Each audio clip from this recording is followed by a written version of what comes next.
নিয়ে একটি ভিডিও বানাবো। গোখাদ্য মানে ওই যে ধান কাটার পর যে ধানের যে নেড়া থাকে সেটিকে গোখাদ্য বলে। এখানে কিন্তু দুইটি গোখাদ্যের বড় বড় টাল আছে। চলো আমি আপনাদেরকে দেখাই।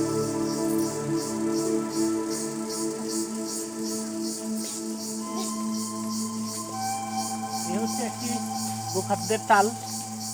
এই টালের মালিক প্রায় 100 মণ ধান মাড়াই করে। এবং এখানে আরেকটি গোখাদ্যের টাল আছে, আসুন। এটি টাল বলে না কিয়া বলে, বুলা বলে।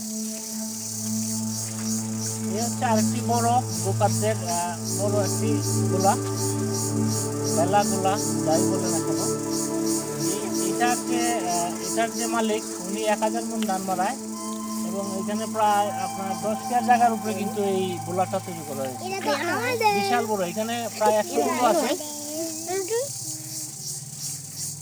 100 গরু আছে। 100 গরুর জন্য এই সংরক্ষিত খাবারগুলো এখানে রাখা হয়েছে। তো আপনাদের যদি গরু থাকে আর যদি গরুর খাদ্য না থাকে তাহলে অবশ্যই ময়মনসিংহ চলে আসবেন। আপনাদের